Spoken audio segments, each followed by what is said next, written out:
o la que más se ve es la neuralgia del trigémino, ¿verdad? Por la rama del quinto par. Es sobre todo la rama oftálmica del trigémino, porque ustedes saben que el trigémino tiene 3 ramas, ahora con su nombre lo dice trigémino, ¿verdad? Pues bien, es la rama oftálmica la que más produce dolor. En una lesión herpética, por ejemplo. El dolor es tan intenso que hace que el paciente se desmaye de dolor.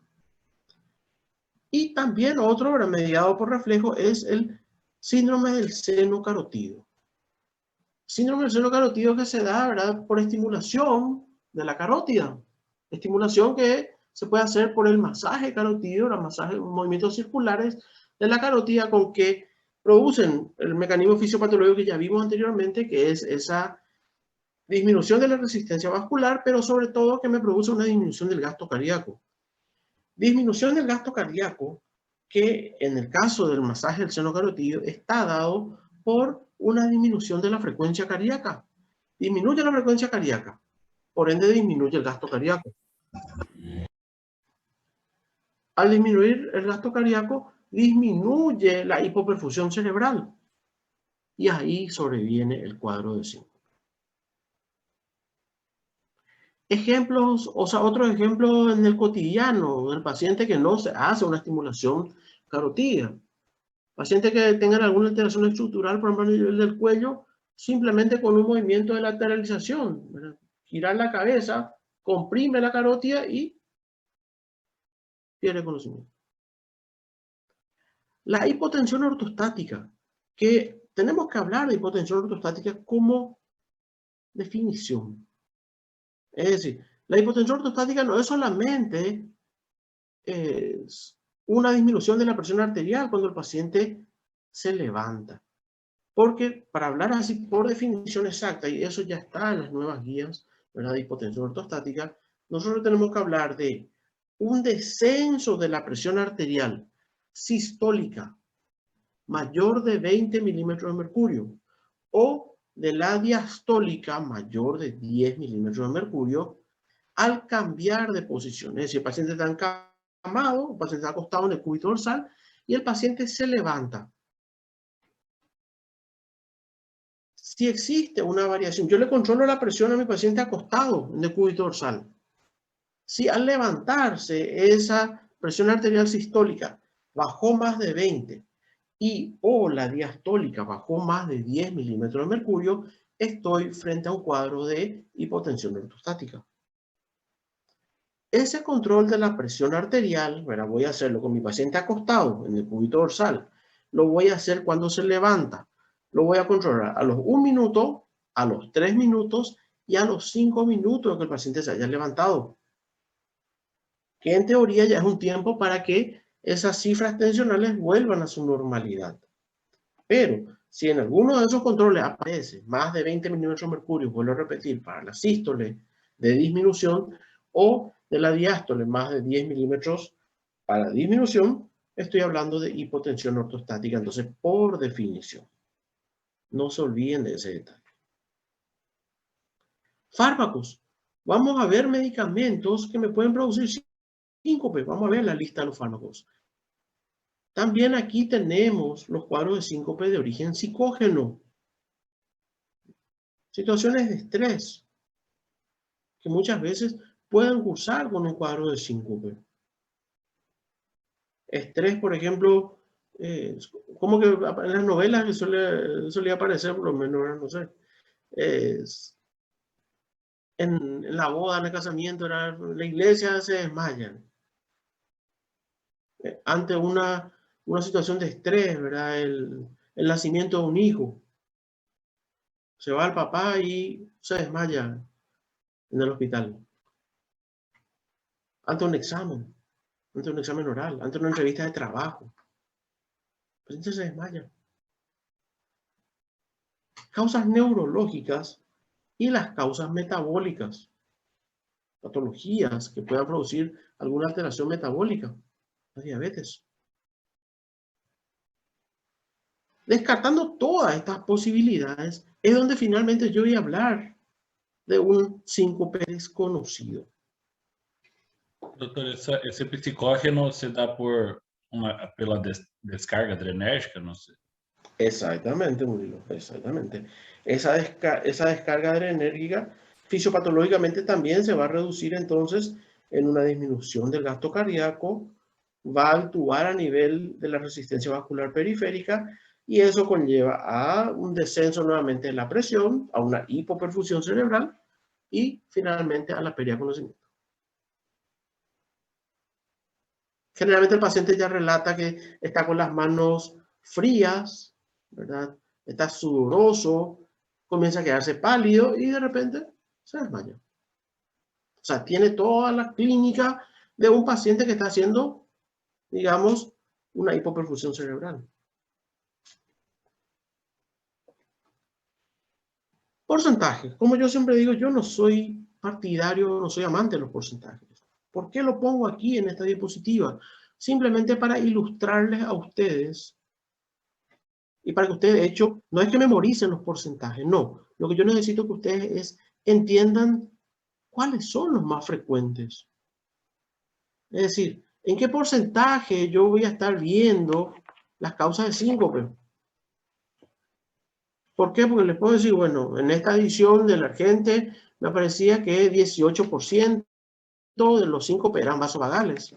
Pero esta noche me puede estar saliendo una nueva revisión que me diga, no, a partir de ahora es 19. O que me diga otro libro que me diga, no, mira, nos hicimos un estudio en tal parte del mundo y acá el porcentaje es 30%. Entonces, finalmente lo que yo quiero concluir con este comentario es, yo tengo que saber cuáles son los más frecuentes. Porque en medicina funciona así. Yo tengo que pensar primero en orden de frecuencia. Pienso por las causas más frecuentes y después por las menos frecuentes. Un ejemplo, yo tengo que pensar primero qué puede ser de origen vasovagal o de origen cardíaco, pero cardíaco eléctrico. No es tan frecuente que una causa cardíaca estructural, como las valvulopatías, por ejemplo, me dé síncope. Un pequeño porcentaje me puede dar, es cierto, pero por orden de frecuencia no es lo primero que yo tendría que estar buscando. Tendría que yo estar buscando los reflejos vasovagales y las causas cardíacas. Porque nosotros vemos que el porcentaje de sin causa, es decir, de causa desconocida, es muy elevado. Es prácticamente el doble que la vasovagal. De hecho, vemos que la vasovagal y las cardíacas eléctricas juntas todavía no le alcanzan la de causa desconocida. La hipotensión ortostática, por ejemplo, veo en un pequeño porcentaje, 8%. Las psicógenas tienen un porcentaje bastante variado, entre 2 a 7%. Eso sí, depende obviamente siempre del nivel sociocultural también del individuo, de la persona. Como yo siempre digo, ¿verdad? Un hombre sufrido del campo, o una mujer sufrida del campo, no vamos solamente a generalizar en el sexo masculino. Una mujer sufrida del campo, que lucha día a día para salir adelante. Una pérdida, ahora que vemos varios casos de personas que han fallecido por el COVID, ¿verdad? Dios quiera que eso vaya disminuyendo, y de hecho está disminuyendo. Pero vemos, por ejemplo, aquella mujer más humilde, aquella mujer del campo, es más fuerte, ¿verdad? Ante la pérdida de un hijo, por ejemplo. Sin embargo, cuanto mayor el nivel sociocultural, parece que toleramos menos el dolor, toleramos menos aquellas privaciones que estamos teniendo. Entonces, probablemente un cuadro psicógeno de una pérdida de un ser querido en una persona de un nivel sociocultural un poco más elevado se traduzca más quizás en un desmayo, en un síncope.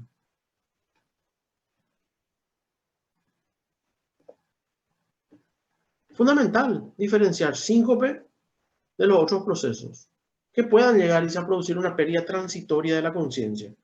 Y aquí citamos la epilepsia, los drop attacks, que son las caídas súbitas, la hipolisemia, la hipoxia, el accidente cerebrovascular transitorio, el famoso AIT, la narcolepsia, los eventos catatónicos y también los ataques de pánico. Dentro de las manifestaciones clínicas, yo tengo, dice, síntomas premonitorios, que aclaro, no son síntomas o manifestaciones prodrómicas. Es decir, el paciente va a relatar cefalea, va a relatar náuseas, va a relatar sudoración, debilidad y también trastornos visuales. Es decir, el paciente ve o relata destellos luminosos. Pero, aclaro, son síntomas premonitorios, alertan sobre un episodio sincopal inminente. Pero, como dice acá, no se presentan prodromos. ¿Cuál es la diferencia?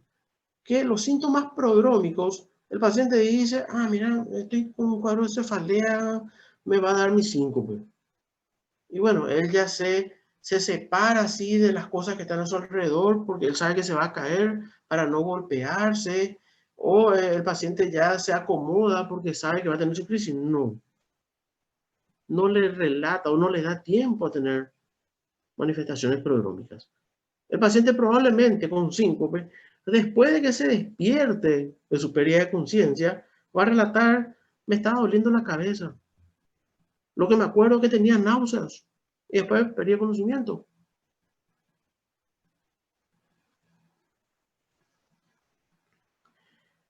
La recuperación del episodio sincopal, dice, está acompañado por una inmediata recuperación de la conciencia. Segundos es lo que el paciente suele quedar inconsciente. Como dice acá, no mayor de 20 segundos. Eso es lo usual. De hecho, tengo menos de 20 segundos. El paciente se despierta, se acuerda de lo que pasó hasta antes de caerse. No deja focalización ninguna. Es síncope. Eso es lo usual. Ahora, ¿dónde viene mi problema? Puede darse algunas raras excepciones que el paciente va a tener síncope. Y ese síncope, esa pérdida de conciencia, va a durar algunos minutos. Y es ahí donde mi diagnóstico diferencial dice, se vuelve más dificultoso.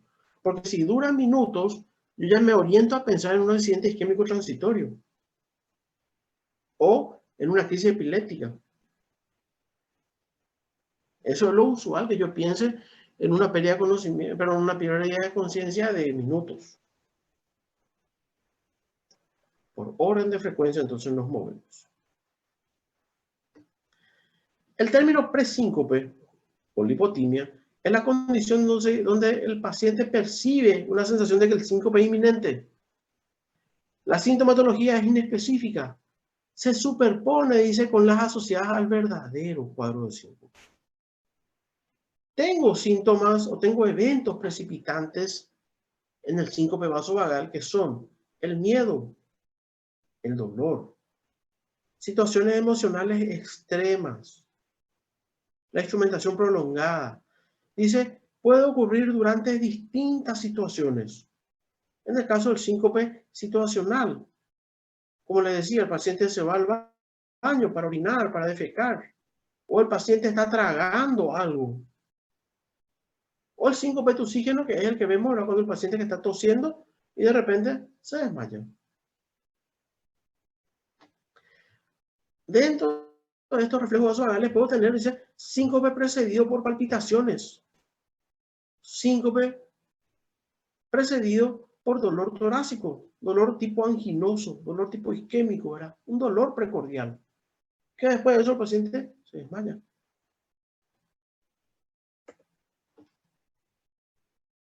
Y de hecho, en estos pacientes, ¿verdad? Con un cuadro de síncope precedido por un dolor torácico, en realidad es una urgencia, ¿verdad? Tratar de localizar las causas cardíacas que puedan estar llevando el mismo. También las palpitaciones, vamos a ver que es cierto. Palpitación no es sinónimo de problema cardíaco, pero hasta demostrar lo contrario yo tengo que investigar todas las causas cardíacas que puedan conllevar el mismo.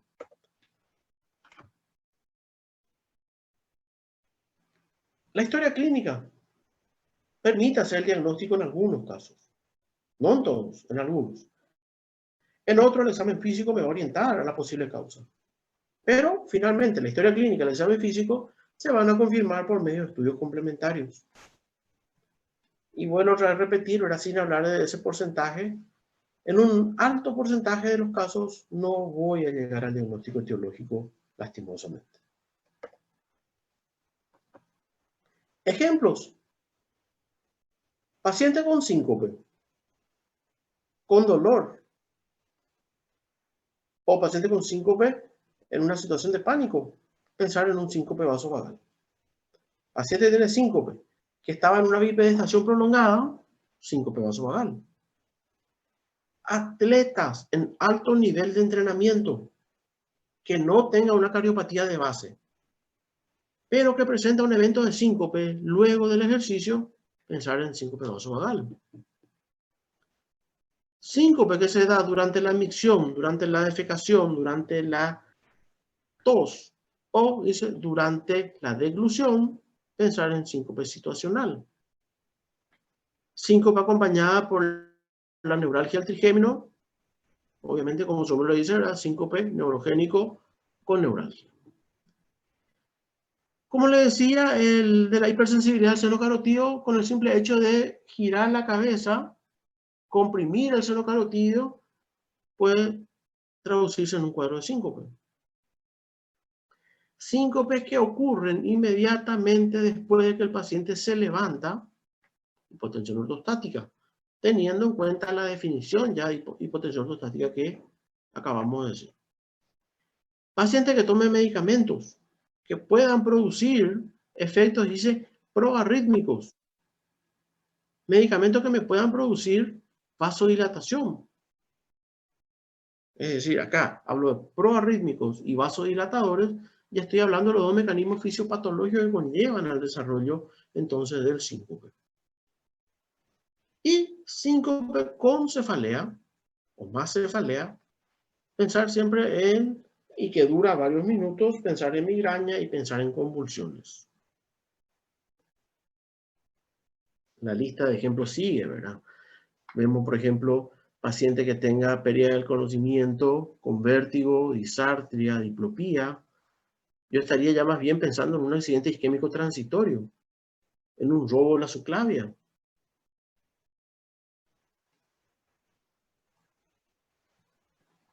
Vean ustedes síncope de esfuerzo, por ejemplo, relacionado con una actividad física. Pensar que el mismo se produce por una alteración estructural cardíaca o mecánica cardíaca, ¿verdad? Que son la estenosis aórtica, la hipertensión pulmonar, la estenosis mitral, las miocardiopatías o incluso la enfermedad coronaria. Si el paciente presenta síncope y el mismo relata palpitaciones, pensar en arritmias. Y así sucesivamente. ¿Preguntas hasta ahí? ¿Sobre síncope? No,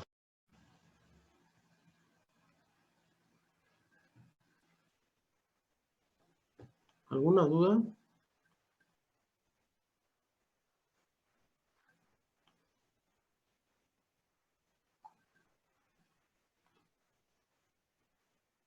Bueno, hablemos de palpitaciones entonces, señores. Corresponde, dice, a la percepción de la actividad del corazón. Vemos nosotros en un 16% de los pacientes en la consulta diaria, ¿verdad? La palpitación. Pero el concepto de palpitaciones, que muchas veces el paciente puede utilizar, no condice mucho con lo que es realmente la definición de palpitaciones.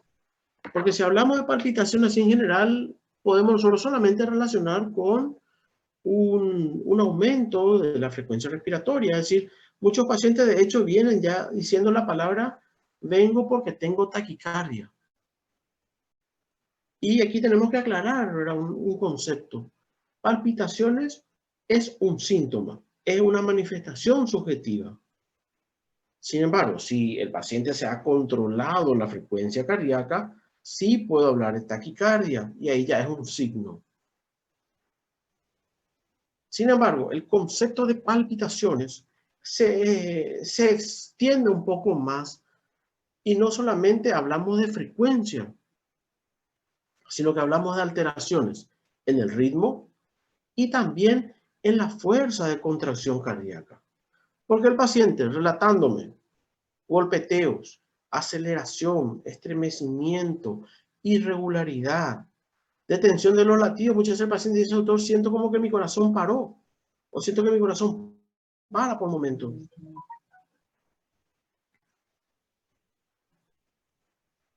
En guaraní tenemos una palabra para eso, que es el corazón pereré. Corazón, en realidad, hay que borrar la N, voy a borrar pues la N, porque en guaraní es corazón nomás. Corazón pereré, ¿verdad? Y dice, siento que me late. Y eso genera en el paciente inseguridad, angustia e inquietud. Lastimosamente, la palpitación es un síntoma poco sensible, poco específico.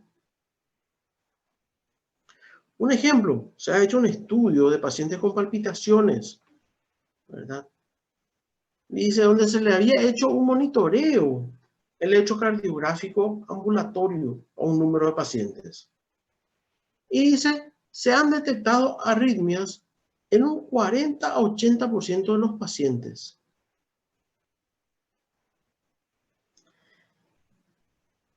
En general, por decirle, 100 pacientes se les ha estudiado. En general. Y de esos 100 pacientes, 30 nomás refirieron palpitaciones. Sin embargo, la cantidad de pacientes que tenían arritmias ha sido, dice, entre 40 y 80%. El otro extremo, dice, en menos de 15% de los pacientes que relataron palpitaciones se encontraron arritmias. Entonces, finalmente, resumiendo, ¿verdad?, el concepto de este estudio, me dice que han encontrado más palpitaciones en personas sin arritmias. Por ende, la arritmia raramente va a cursar con palpitaciones, y ha encontrado un pequeño porcentaje solamente de palpitaciones en pacientes con arritmia. Esa es la idea final de este estudio. Pero, aún así, cualquier protocolo de cualquier país, el gold estándar que dice, paciente que viene al servicio de urgencia o al servicio consultorio con palpitaciones, tiene que ser sometido a un electrocardiograma de entrada. Y yo les pregunto, ¿por qué ustedes creen que estos pacientes tienen que ser sometidos a un electrocardiograma? Siendo que es bajo el porcentaje de pacientes que tienen o vienen por palpitaciones que van a tener una arritmia. ¿Por qué ustedes creen que tengo que hacerlo primero eso? Porque mesmo assim ainda é uma porcentagem que é uma arritmia verdadeira? Exactamente. Es cierto, es pequeño el porcentaje de los pacientes que van a tener una arritmia, pero aún así estamos hablando de una enfermedad que puede potencialmente ser grave para el paciente. Entonces, el diagnóstico temprano de una patología cardíaca puede darle un gran problema, sobre todo al paciente, con un tratamiento oportuno y adecuado. Es por eso que, a pesar de que tenga una baja rentabilidad, se indica todavía el uso, porque el tratamiento oportuno y temprano de los cuadros de arritmia va a redundar en beneficio del paciente.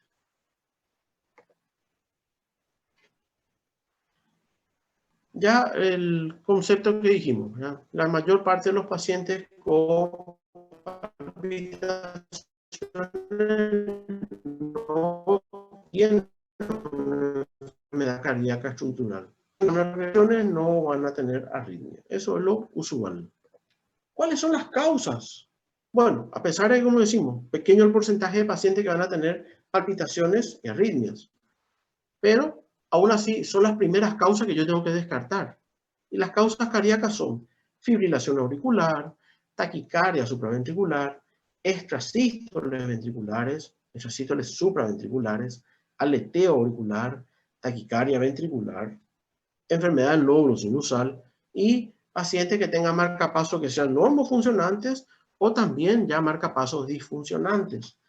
Siempre es importante interrogarle al paciente si el mismo tiene o no tiene marcapasos. Y la siguiente pregunta, si la respuesta es afirmativa, o sea, es decir, si relata que tiene marcapasos, es preguntarle al paciente si ese marcapaso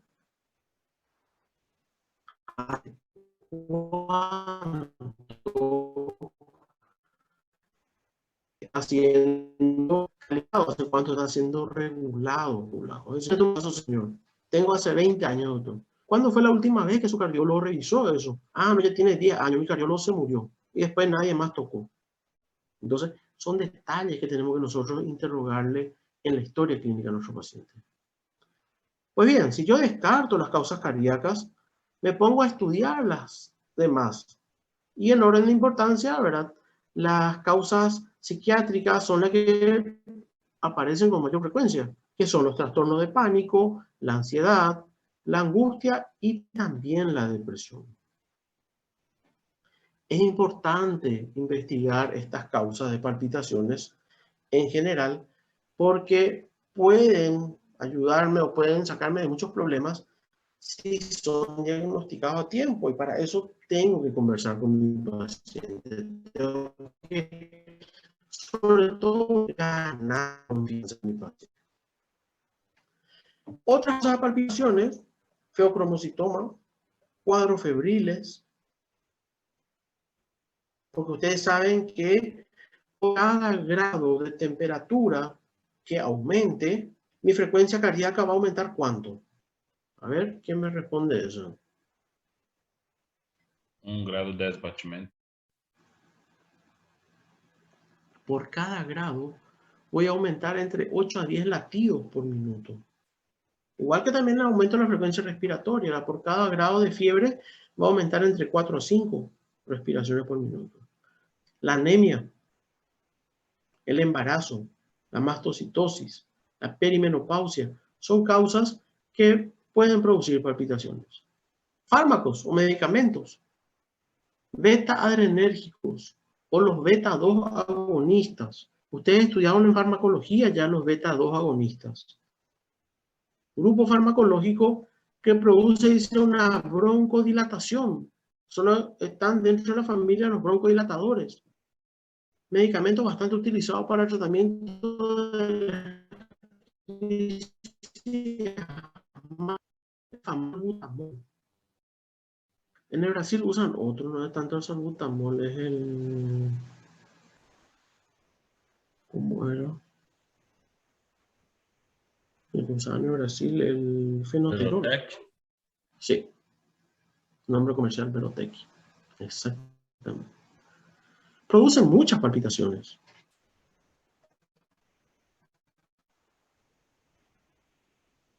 Y anteriormente se usaba estos medicamentos con administración vía oral. Tenemos todavía en plaza, en circulación, tenemos todavía beta-2 agonistas en presentación de jarabe o en comprimidos. Y obviamente eso producía muchos efectos colaterales en los pacientes, específicamente en las palpitaciones. Teofilina, también. Creo que en el Brasil hay todavía aminofilina, si no me equivoco, circulando, digo, en farmacias. En Paraguay ya se ha retirado ya la gran mayoría de esta familia. Cafeína, señores. ¿Murilo? Perdão a interrupção, porque me quedou na dúvida quanto às causas cardíacas que passou comigo. O senhor disse que era importante ser um eletro. Em todos os casos que se julga que o paciente de ser com palpitações, porque uma vez passou comigo, por isso pergunto se a conduta estava buena. Era por ansiedade da questão da pandemia, estar em casa e provas online. E eu sentia palpitações, até dolor em pecho. E quando me fui ao médico, ele me hizo as perguntas, examinou e disse: não, isso é ansiedade, eu vou te passar. Depois disso, acabei me controlando mais, acabei optando por não tomar o remédio, mas eu não fiz um eletro, por isso que eu fiquei com uma dúvida. No, se tiene que hacer un electro. Se tiene que hacer un electro. Porque está bien, perfecto, o sea, uno puede pensar, ah, no, está bien, la causa es un trastorno de ansiedad, ¿verdad? Por todo lo que uno está viviendo. ¿Y quién no me asegura que ese mi trastorno de ansiedad se pone, por ejemplo, en un problema cardíaco? Porque yo puedo tener, por ejemplo, ya ventricular, Y bueno, ahora mi trastorno de ansiedad empeoró eso. Entonces, por eso es importante que a todos los pacientes, hasta demostrar lo contrario, es causa cardíaca. Háganle un electro o indíquenle un electro, ¿verdad? A todos los pacientes con palpitaciones. Eso tiene que ser, digamos, ley. Mejor pecar pelo exceso y todo. Exactamente, exactamente. Porque muchas veces estos pacientes, doy un ejemplo, ¿verdad? Como yo siempre digo, marco legal. Un paciente que llega al servicio de urgencia y que venga el familiar y te diga, ¿sabe qué, doctor? Él se puso nervioso,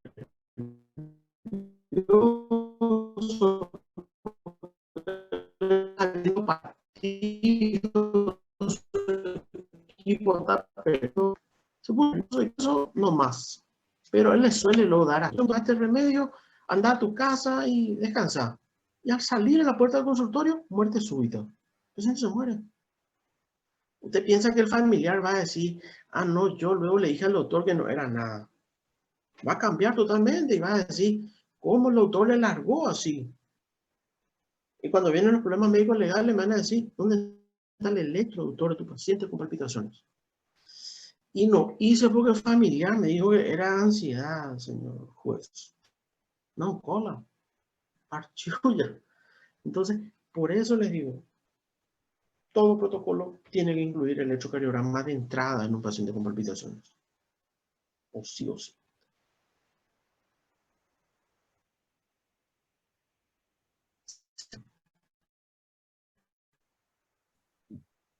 Y aquí, bueno, nos extendemos, estamos en la región del Río de la Plata.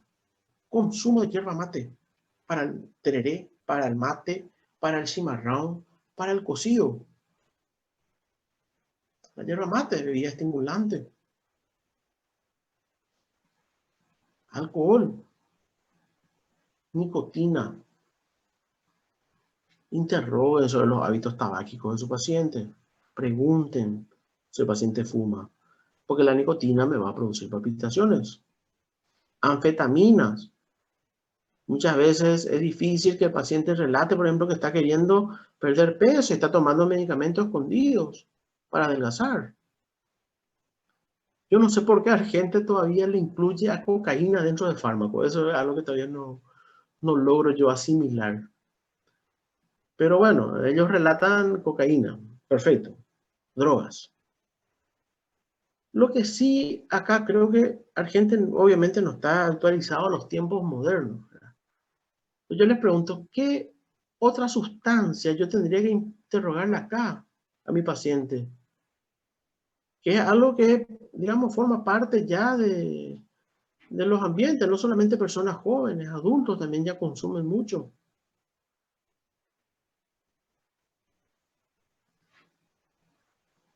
Hasta en la farmacia la pasada ya he visto que se vendía. Energético? Exactamente, Murilo. Los energéticos. Hasta en la farmacia veo que se vende ya energético. Interroguen sobre el consumo. ¿Por qué? Porque es algo que está ahí. Se consume en forma masiva, en forma indiscriminada. Y bueno, creo que Argentina todavía está un poquito retrasado en el tiempo y en el espacio Argentina, ¿verdad? Que todavía no se actualizó con nuevas sustancias que puedan producir palpitaciones.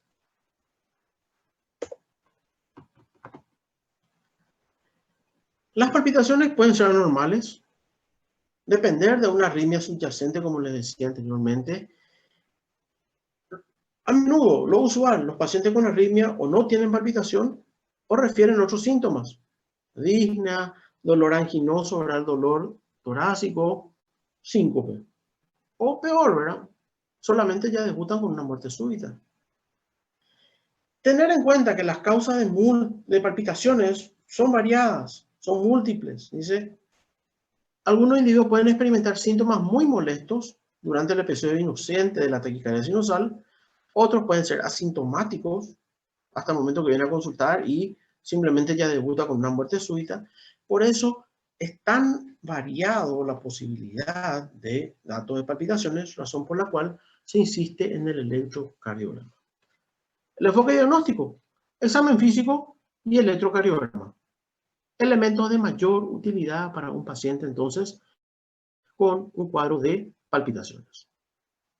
La mayor parte, dicen los pacientes, acuden a la consulta una vez que ya han pasado el cuadro. Razón por la cual dice la anamnesis adquiere una importancia fundamental. Muchos de los pacientes vienen y te dicen, ¿sabes qué, doctor? Vengo porque tengo palpitaciones. ¿Eso fue ahora, señor? No, eso fue el fin de semana, doctor. Pero era fin de semana, yo no quería salir de mi descanso. Y ayer era lunes, un día de trabajo, no tuve tiempo. Entonces, hoy que es martes que tengo libre, vengo y te cuento que tuve palpitaciones. El paciente minimiza muchas veces esas palpitaciones. Entonces, por eso es importante la historia clínica para ver el tiempo de evolución de la misma. ¿Qué son las cosas que yo le voy a preguntar a mi paciente con palpitaciones? Si son rápidas, si son lentas, si son irregulares o si son regulares los latidos. ¿Cómo empezó? Si fue en forma repentina, si es provocada por algo y qué es el algo que le provoca la aparición de las palpitaciones. Porque dice un inicio abrupto me sugiere una taquicardia paroxística.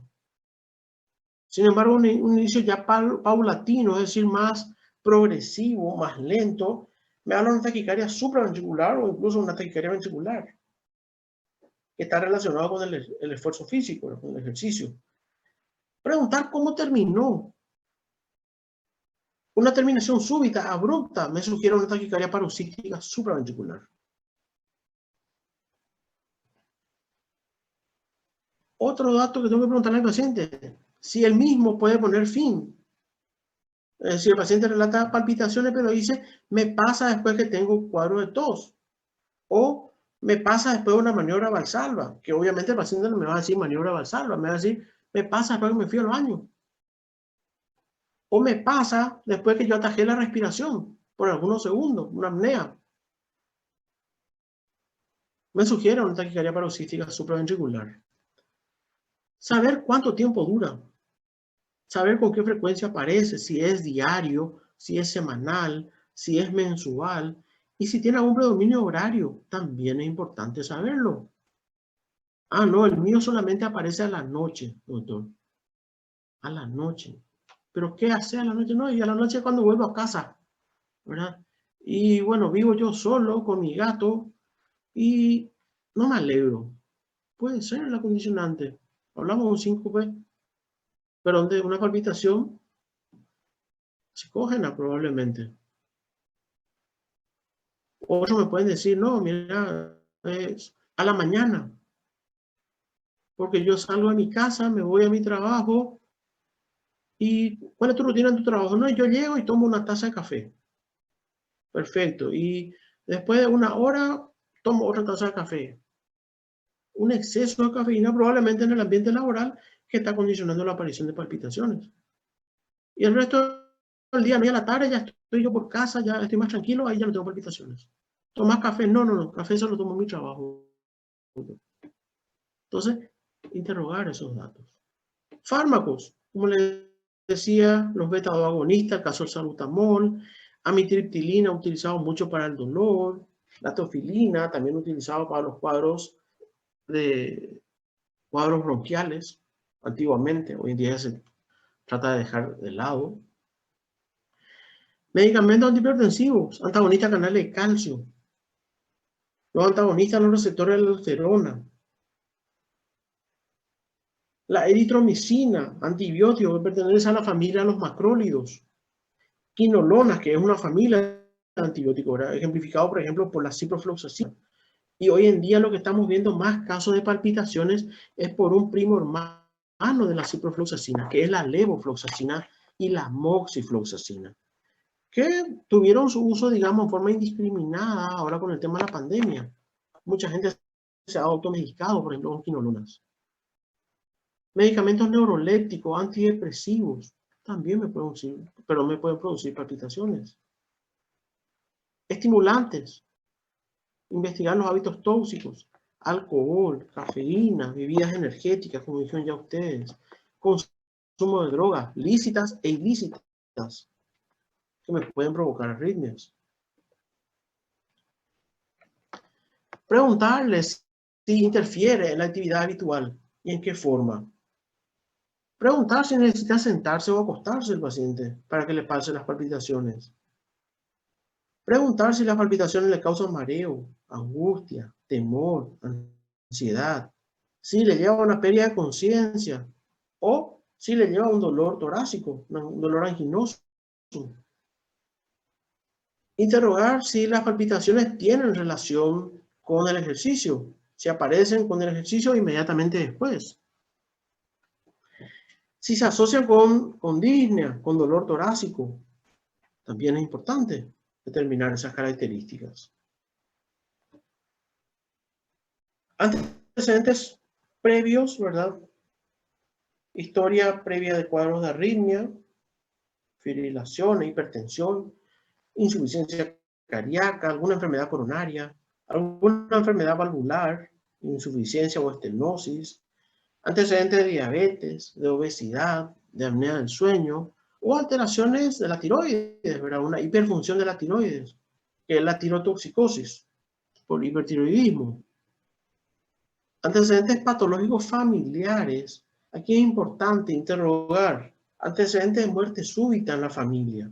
Y un 99% de efectividad tiene el dato de un antecedente familiar de muerte súbita, pero que ese familiar haya tenido la muerte súbita con menos de 40 años.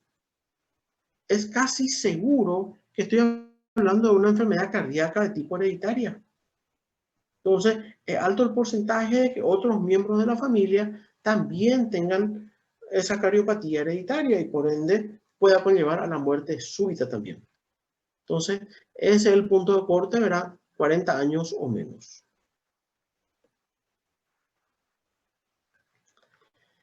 Muchos de los pacientes son incapaces de reconocer los factores que desencadenan la arritmia.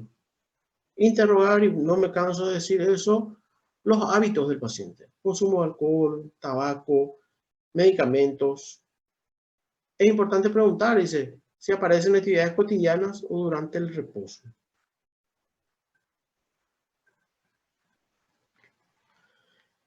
Interrogarle y reinterrogarle sobre manifestaciones como angustia, temor, ansiedad, mareos. Si están presentes, lo más probable es que las palpitaciones carezcan de importancia. Pero aclaro este concepto. A pesar de que lo más probable que carezcan de importancia, aún así estoy obligado a hacer el electrocardiograma. No como dijo Murillo, ¿verdad? Que le tocó vivir a él, por ejemplo, que refirió esta manifestación y bueno, probablemente se ha minimizado la posibilidad de que tenga algún problema cardiológico. Sin embargo, es diferente, bueno, si tengo mis palpitaciones y el paciente aparece con síncope o aparece con un dolor anginoso, pues bien, eso me indica o me sugiere más un alto porcentaje de enfermedad cardíaca de base. Hablamos de mal pronóstico. Entonces, la conducta también tiene que ser más acelerada, pero no por eso descuidarme de este grupo que pueda estar relacionado también con algún problema cardíaco. Menos frecuente, es cierto, pero aún así estoy obligado a hacer un electrocardiograma a todos. La frecuencia, importante, ya le decía, si aparece todos los días, aparece semanalmente, mensualmente y en qué horario también aparece, es fundamental. Al examen físico, controlar las constantes vitales. Y aquí hablamos de frecuencia cardíaca, hablo de pulso, porque es diferente, ¿verdad? El área central con el área periférica pueden tener variaciones, déficit de pulso, entonces tengo que controlar los dos por separado. Tengo que controlar la frecuencia cardíaca durante un minuto. Si es regular, perfecto. Si no es regular, tengo que controlar 3 veces de un minuto en momentos diferentes. Igual con el pulso. Controlar la presión, controlar la temperatura, controlar la saturación de oxígeno, controlar la frecuencia respiratoria, evaluar el aspecto general, la palidez de piel y mucosas. Me indican, ¿verdad?, probablemente una mala perfusión.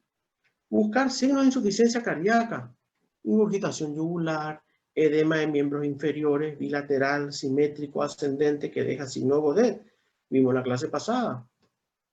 Otro dato era que pueda sumarse a signos de insuficiencia cardíaca, la ocultación pulmonar, encontrar, por ejemplo, la presencia de estertores crepitantes. Estertores crepitantes que se caracterizan por ser bilaterales, bivasales. A nivel cardiovascular, perdón, sí, a nivel cardiovascular, la presencia de arritmias o soplos también me sugieren un problema de insuficiencia cardíaca.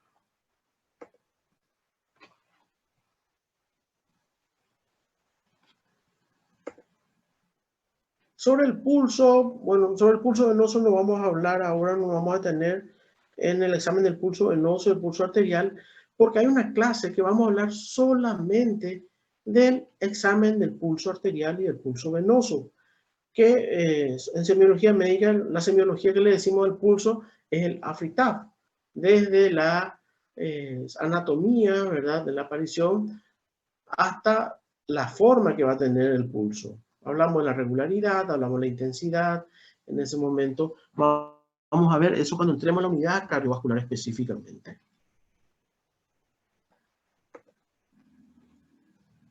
Todo paciente con palpitaciones, electrocardiograma.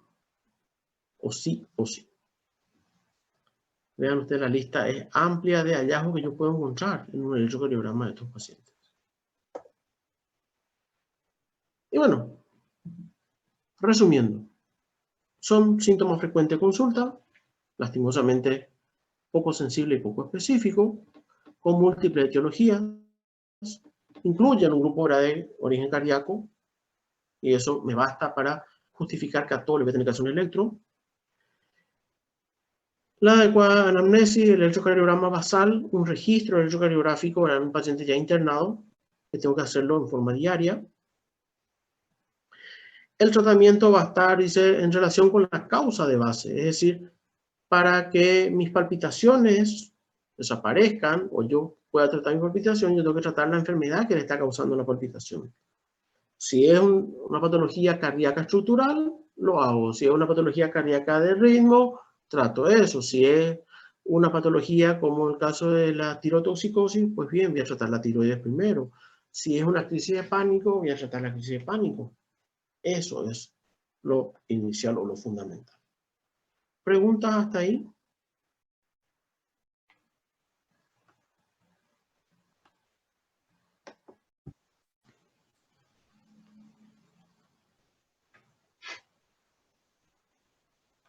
Hablemos de... ¿Dónde me quedé?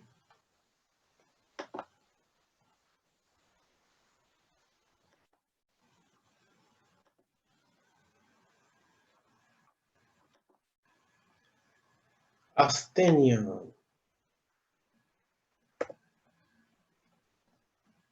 Perfecto. ¿Le aparece la diapositiva? Sí, profe. Sí.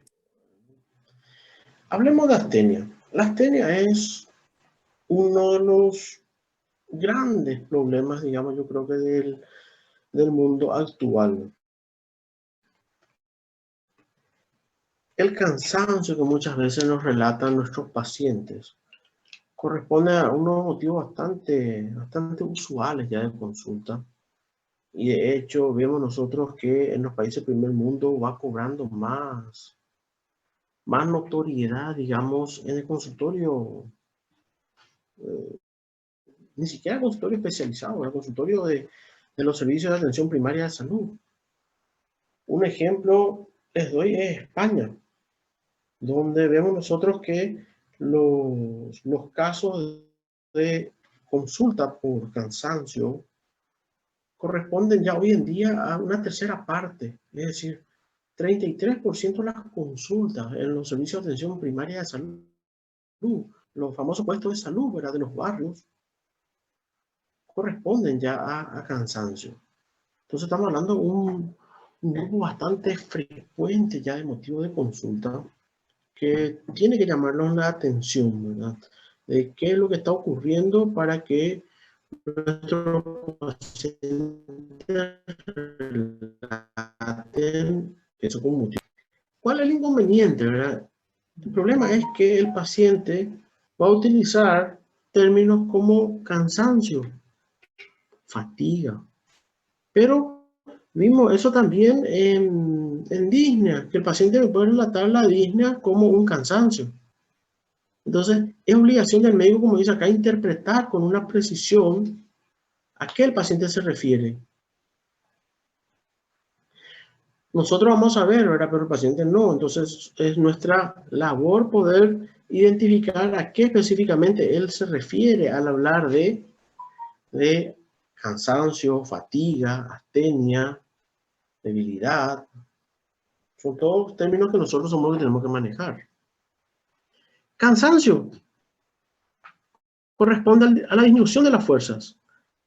O dice de la resistencia física o de la resistencia mental, porque el cansancio no es solamente físico, el cansancio puede ser mental. Él dice consecuencia de un esfuerzo, de un trabajo.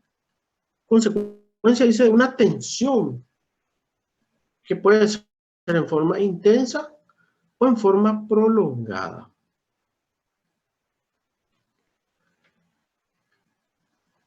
Generalmente acompañado, dice, por una sensación de malestar que el paciente va a relatar o va a referir. La fatiga es, dice, la disminución de la capacidad funcional de un nervio, de un órgano, de un aparato, como consecuencia, dice, de la excesiva actividad previa. Un ejemplo de cansancio. Díganme ustedes. Estudo. Sí. ¿Y la diferencia con fatiga?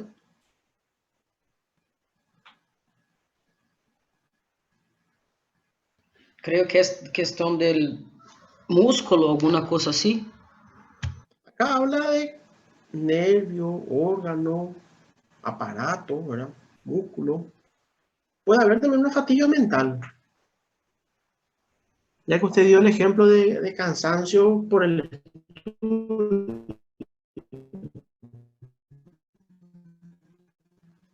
La fatiga es un nivel más, ¿verdad? O sea, la fatiga ya me habla de una actividad excesiva previa. Tipo, yo esta noche me puedo poner a estudiar, ¿verdad? Y me voy a cansar por momentos. Pero ya la fatiga es cuando ya, lastimosamente, ya llegamos al punto máximo. Un ejemplo, bueno, actividad física. Yo me puedo cansar haciendo actividades físicas. Yo me puedo cansar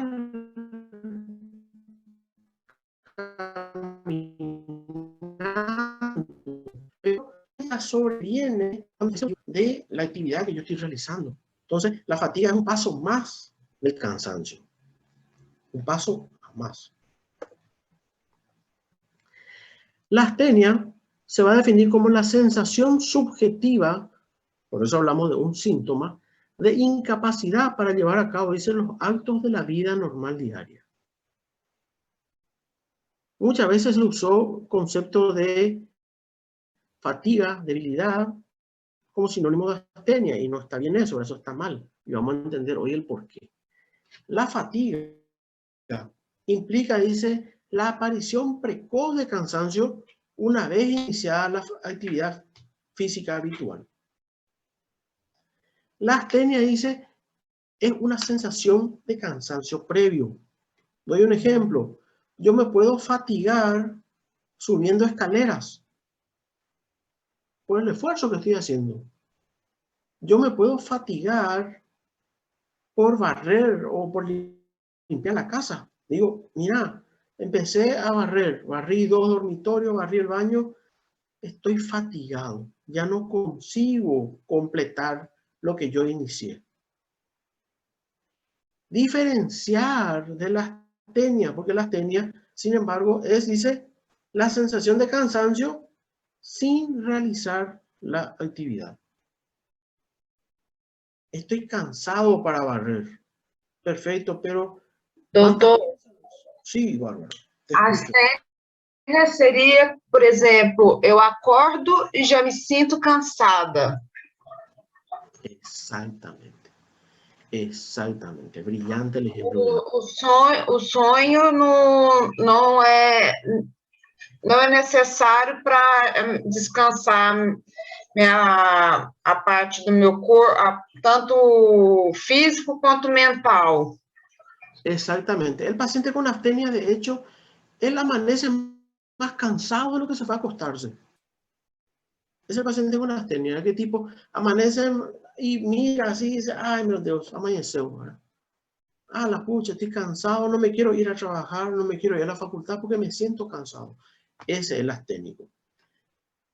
El fatigado, sin embargo, durante todo el día va llegando y bueno, llega un momento en la noche que dice, ah, ahora ya no hay caso, ahora estoy fatigado. Después de todo un día de trabajo estoy fatigado. Esa es la diferencia así grande que el ejemplo que nos da Bárbara es excelente para eso justamente. Vamos a ver más adelante lo que es el concepto de síndrome de fatiga crónica. Digo más adelante porque eso está al final de nuestro concepto de fatiga, que consiste en un conjunto de signos y síntomas, ¿verdad? Que es lo que se caracterizan por los criterios de Fukuda, que habla de por lo menos 6 meses de que mi paciente tenga un cuadro de astenia. Y eso no tiene que haber sido demostrado por ningún otro estudio para poder instalarse. La debilidad supone, dice, pérdida de fuerza en algún miembro o en toda la musculatura. La debilidad impide la finalización de una actividad cotidiana. Los pacientes con debilidad episódica generalizada sufren un cuadro de astenia intermitente.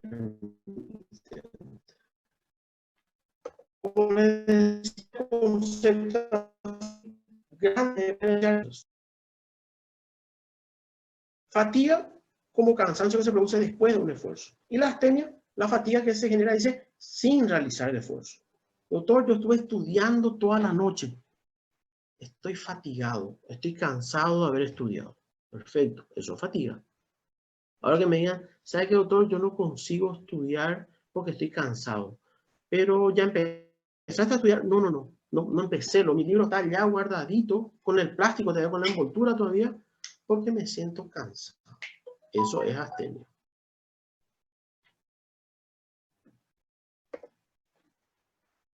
La astenia tiene, dice, componentes. 3 componentes para ser más específico. Y ellos son la lasitud, que consiste en la falta de vigor y de necesidad de descanso.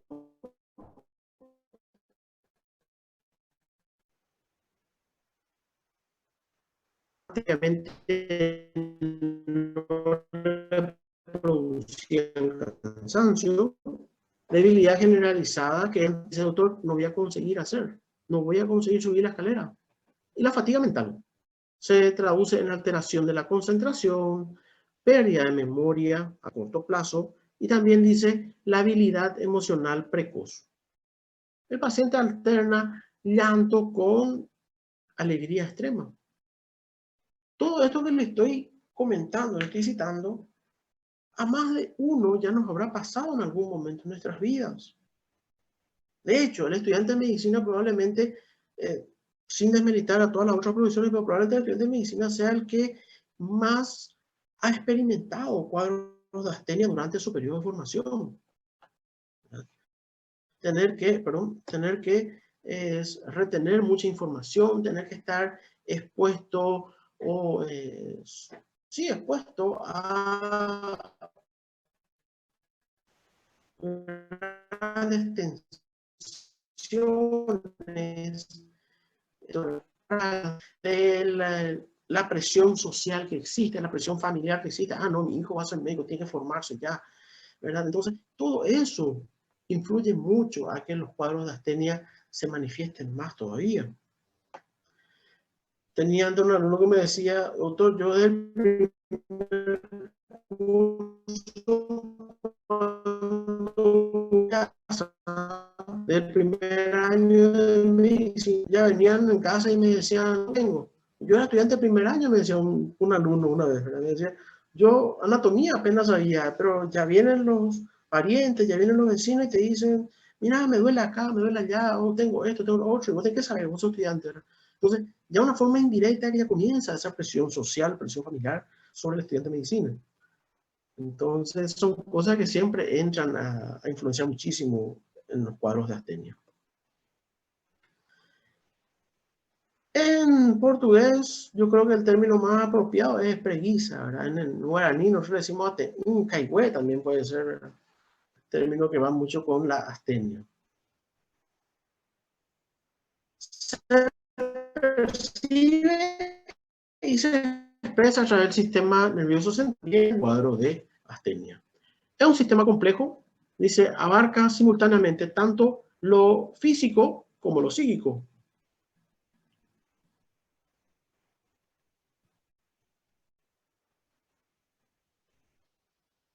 Es distinto, dice, en la situación en la cual la astenia domina el cuadro clínico, compromete las actividades habituales en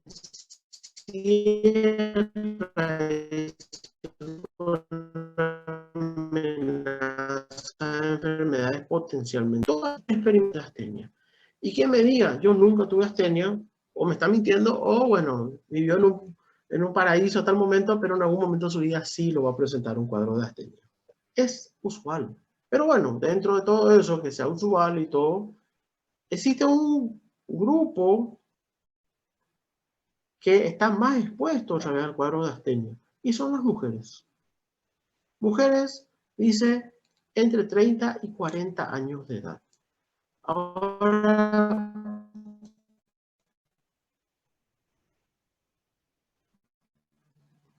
escucho, 40 años son las más expuestas a la astenia.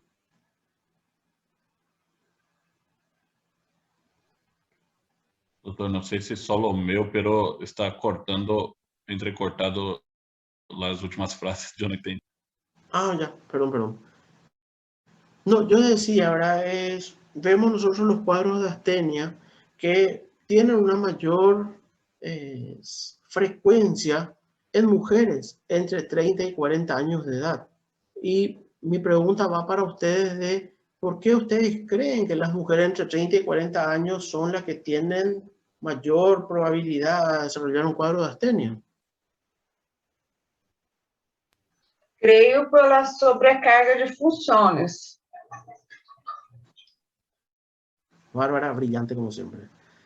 La sobrecarga. O sea, As mulheres hoje em dia trabalham fora e ainda por cima tem que cuidar da casa, dos hijos. Justamente. O sea, están los límites impuestos por la sociedad, por la familia, por la propia persona. Entonces, ¿qué es lo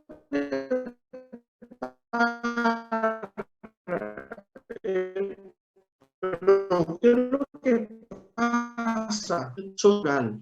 Tenemos metido una mujer a los 30 años ya tiene que estar casada, ya tiene que tener hijos, y hoy en día se suma, ¿verdad? No, ya tiene que estar formada también, decimos.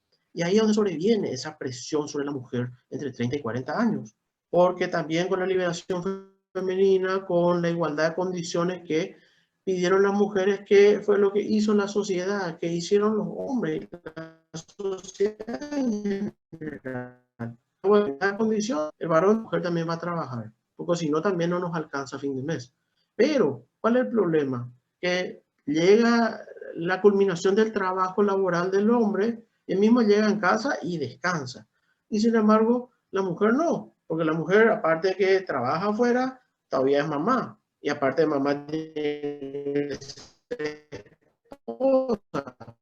y tienen que ser esperados. La cantidad de funciones que la mujer entre 30 y 40 años acumula en el día a día es muy grande. ¿Por qué? Porque tiene que llegar y otra vez ella tiene que encargarse de ver la tarea de las criaturas, tiene que encargarse de la cena, tiene que encargarse de la comida al día siguiente, tiene que encargarse de su ropa, de la ropa del marido. O sea, entre eso, si hay algún problema de salud en la familia, tiene que encargarse otra vez de ver cómo está su mamá, su papá, de ver cómo está la suegra, el suegro. O sea, una gran cantidad de cosas que es impresionante que realmente las mujeres no estén en un 100% con cuadro de astenia.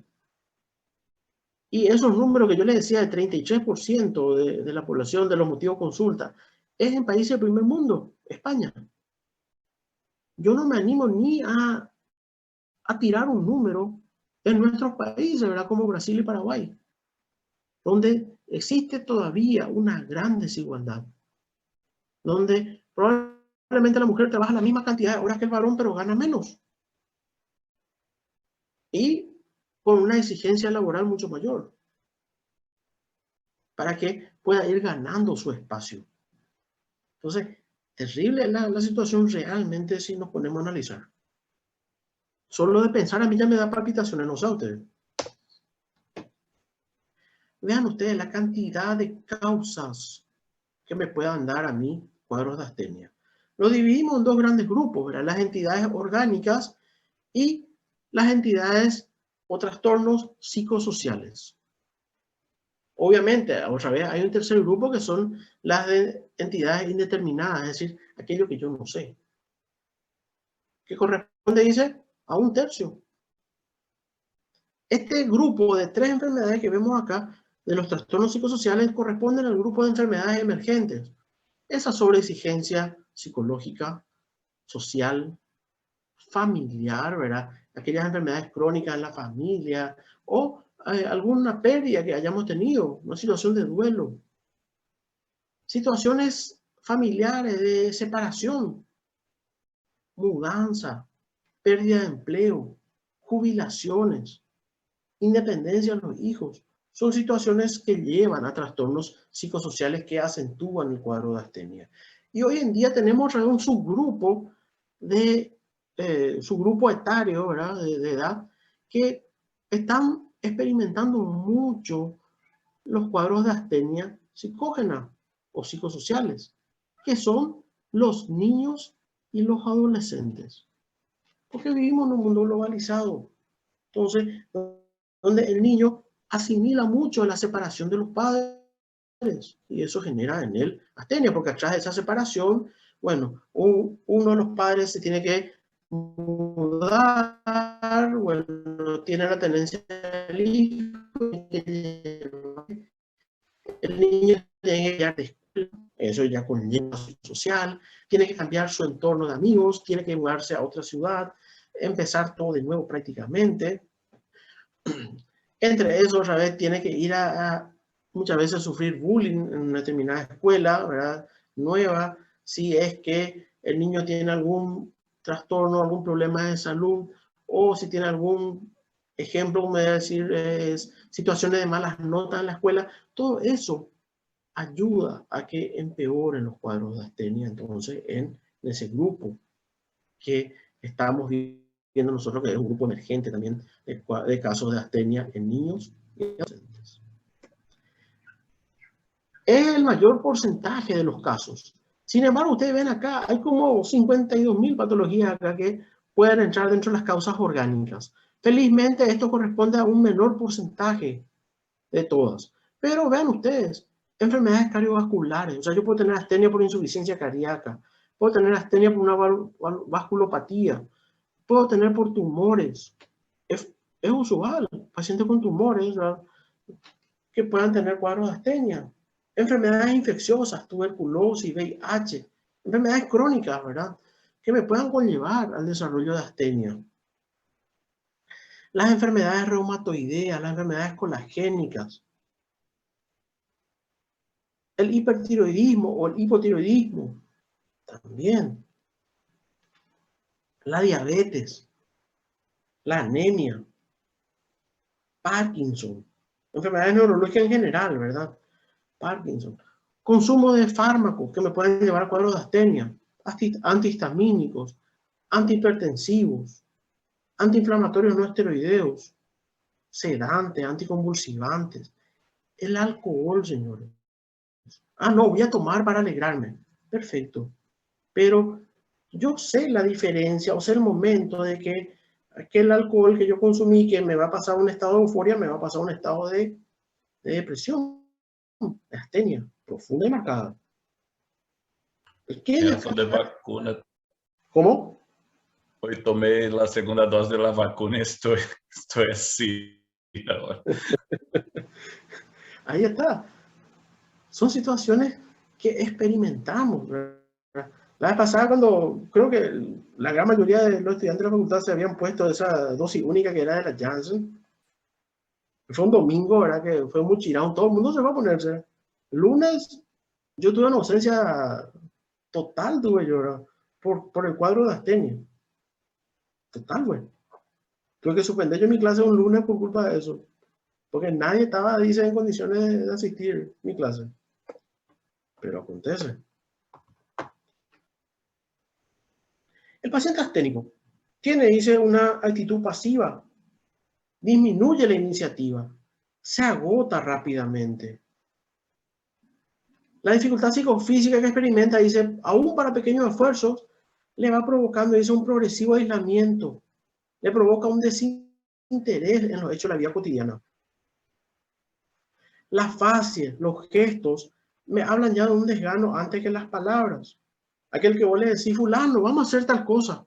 Él todavía no me dice nada, pero ya arruga la parte frontal y tipo con la cabeza me hace un gesto negativo de tipo, no. Eso es el paciente con astenia. Aquel que vos le decís, fulano, vamos a salir, vamos a pasearnos. Y tipo, no. Generalmente, cursan, dice, con un cuadro de desnutrición calórico-proteica. Claro, desnutrición calórico-proteica o pérdida de peso, yo voy a tener los cuadros de astenia que sean orgánicas, aquellos que son producidas por una enfermedad física. Porque lo contrario ocurre en las situaciones donde yo tengo un cuadro de astenia por un cuadro psicosocial, donde le da al paciente por comer, ¿verdad? La ansiedad, le da por comer. Y termina que estos pacientes comienzan a ganar peso, porque están todo el día encerrados en casa, no hacen actividad física, no queman, ¿verdad? Energía y obviamente están comiendo. Continuo estado de fatiga física, mental, disminución de la atención, aumento del apetito, fatiga muscular, fatiga intelectual que va a cursar con disminución de la atención, dificultad para concentrarse, pérdida de la memoria a corto plazo y dice una lentitud en el pensamiento. Tipo le decís, fulano, ¿qué te pasa? ¿O qué hiciste hoy? Y tipo, está ahí pensando, nada, te dice. Le cuesta, parece, relacionarse con el mundo exterior. Tiene intolerancia al entorno, al ruido, a la luz, tiene zumbido del oído, tiene mareo, visión borrosa. Le disminuye, dice, la vitalidad, cursa con síntomas depresivos, tiene falta de iniciativa, abulia, que es la falta de voluntad para hacer las cosas, pierde el interés, soledad, depresión. Tiene, dice, alteración de la personalidad. Hablamos de una hipersensibilidad ambiental, le molesta, no quiere estar donde otras personas están. Se tornan irritables. Y como dice acá, tiene una pérdida de control emocional. Pasan de la alegría extrema al llanto fácil, en 2 palabras. Otro dato importante, paciente con astenia, relata dolores. Dolores variados, cambiantes. Te dice, ¿sabe que me duele mi cuello? Y desde cuando y ahora nomás me duele mi cuello, pero esta mañana ya me dolía luego el brazo. Y ayer me dolía mucho la cabeza. O sea, son dolores migrantes, variantes, que no están relacionados con algo orgánico, sino que son dolores migratorios. Alteraciones del sueño, somnolencia, insomnio, también están presentes. Los 2 extremos, ¿verdad? Paciente o le da por dormir mucho o el paciente no duerme nada. Entonces, eso que se encierran 2, 3 días en su casa, fin de semana, y dicen que hay que dormir todo el fin de semana, es un gran candidato a tener un cuadro de astenia, ya probablemente. La mejor sugerencia es un anticoagulante, ¿no? Para que no hagan una embolia pulmonar en esos pacientes, ¿eh? Estudiante de medicina, fin de semana, Netflix, maratona, 48, 72 horas de película solamente acostado. Alta posibilidad de que estén con un cuadro de astenia y no se dieron cuenta.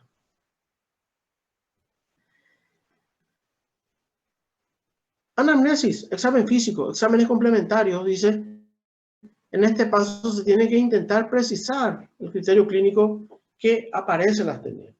Determinar si es orgánica o si es funcional. Aquí les dejo una tabla donde ustedes pueden ver las diferencias que va a tener. Como les decía, la orgánica, aquellas que son por enfermedades físicas, es más frecuente en varón. Sin embargo, la psicológica, la funcional, es más frecuente en mujeres por lo que ustedes me acababan de relatar, brillantemente, por cierto. La frecuencia, las psicológicas son las más frecuentes, 80%, ¿verdad? Comparado que las orgánicas son solamente en un 20%. Y vean ustedes las características, por ejemplo, es el momento del día que aparece. La astenia orgánica, aquella que es producida por una enfermedad física, suele aparecer al final del día, ¿verdad? A la tardecita, noche, es donde suele aparecer, después de todo un día de trabajo, por ejemplo. Perfecto, se entiende. Porque habla de un desgaste. Sin embargo, el psicológico es el que aparece a la mañana. Cuando se despierta y dice, la pucha, tengo que ir a trabajar, tengo que ir a la facultad. No me quiero levantar, estoy cansado. Un dato importante, la orgánica empeora con la actividad física. Es decir, va pasando el correr del día y obviamente el organismo se va desgastando. Entonces, el realizar una actividad física le produce más desgaste todavía al paciente y por ende le va a cansar más. Sin embargo, el psicógeno al revés. Es que el paciente, la negativa que está en casa y vos le decís, vamos a salir a caminar, vamos al parque. No se quiere ir, ¿verdad? No quiere salir. Pero una vez que sale, se olvida de aquella situación tensional que le está llevando a un cuadro de astenia, encuentra a otras personas, algunos conocidos quizás, comienza a hablar, comienza a caminar y se olvida. Y no está más cansado él. Y después ya no quiere volver a casa. Esa es la astenia psicológica. Otro dato positivo que dice acá, por ejemplo, que me llamó la atención es situación familiar, dice. Aquel que tiene una astenia orgánica, que es producida por una enfermedad, dice la situación familiar le sirve como un continente. Porque él dice, bueno, estoy cansado, estoy fatigado, ya no tengo fuerza, pero bueno, voy a llegar en mi casa ahora de noche y está mi familia, está mi esposo, están mis hijos, que me van a cuidar o con quienes voy a poder compartir. Y eso le genera un bienestar al paciente o a la paciente que tenga una astenia orgánica. Sin embargo, la psicológica o funcional, eso es tensionante, tipo, vos sabés que tenés que llegar a tu trabajo, de tu trabajo, tenés que llegar a tu casa y decir, voy a llegar en casa y voy a encontrar a mi señora que me va a esperar ya con la cuenta y yo sé que los hijos tienen que hacer su tarea y seguro que me van a querer dar a mí, no hay lo ni que cenar seguro, encima mi suegra vino a visitarme. O sea, una serie de conjeturas que se está haciendo y ya eso empeora el cuadro de astenia del paciente. Dice, estoy cansado, ya no quiero ni siquiera volver. Esta escala, no se preocupen, simplemente les pongo acá para mostrarles, es la escala GEF, que es la que utilizan los psiquiatras generalmente para ir estudiando las características de cada paciente con astenia. En ella se incluyen, ¿verdad?, perfiles biofísicos, de la vida social y de la vida afectiva para ir catalogando el nivel de astenia que va a tener el paciente. Eso no se preocupen, claro, ¿verdad? No se le va a estar preguntando en el examen, no se preocupen. Simplemente les muestro cómo catalogan los psiquiatras, ¿verdad?, a la astenia en base a estos datos. Esto sí me parece interesante, ¿verdad?, que ustedes diferencien por los hallazgos semiológicos en el paciente al interrogatorio para poder determinar simplemente con las preguntas si mi paciente se orienta a una astenia orgánica o a una astenia funcional. Esto sí, entonces vamos a estar cobrando e insistiendo, porque esto me sirve para la práctica diaria luego. Y para ir terminando ya, ¿verdad?, la noche de hoy, simplemente un algoritmo de la forma de diagnóstico, como les decía, diferenciar aquella astenia donde el paciente pierde peso, pensar en una astenia orgánica, metabólica, inflamatoria, ¿verdad?, que son, por ejemplo, por una infección, por un cáncer, por una enfermedad colagénica, en general. Sin embargo, aquella donde el paciente no pierde peso, al contrario, comienza a ganar peso, pensar en una astenia funcional o la psicógena. Y el síndrome de fatiga crónica. Les decía anteriormente que me tiene que hablar de una sensación de fatiga prolongada de por lo menos 6 meses de evolución, que no tenga una causa justificada y que cumpla con, dice, los criterios de Fukuda. Que me cumpla con el criterio A de Fukuda y al menos que me cumpla, dice, con 4 criterios de Fukuda. El criterio A, que me dice, fatiga persistente o recidivante, que no tenga una explicación clínica, que sea de comienzo reciente, que no se relaciona con la actividad física, o sea, que no sea de esfuerzo, que tampoco se resuelva con el reposo. El paciente aún reposando refiere su fatiga. Genera, dice, una reducción significativa en el rendimiento laboral, educacional, social y también personal de la persona. Es decir, en la calidad de vida general del paciente.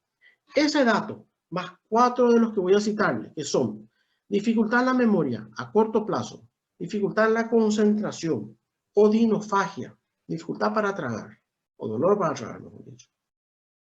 Adenopatías dolorosas en las cadenas cervical y axilar, mialgia, poliartralgias sin artritis, cefalea de instalación reciente, falta de mejoría con el sueño, de todo lo que estamos citando, recaimiento posterior al ejercicio, pero aclaro, recaimiento posterior al ejercicio que dura más de 24 horas de duración, no es aquel que dice, ¿sabe qué? Tengo dolor de cuerpo y ayer me fui al gimnasio. Perfecto, o sea, hoy es normal que tenga ese dolor muscular, si es que hace mucho tiempo no me estaba yendo al gimnasio, por ejemplo.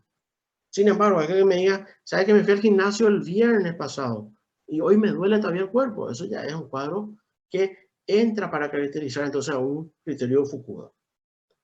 El diagnóstico, para hablar entonces de un síndrome de fatiga crónica, estoy hablando de un criterio A, o sea, el único criterio A luego, más 4 criterios B. Preguntas. Preguntas.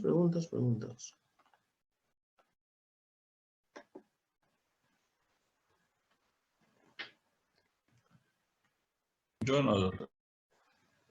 Excelente. Señores, les agradezco por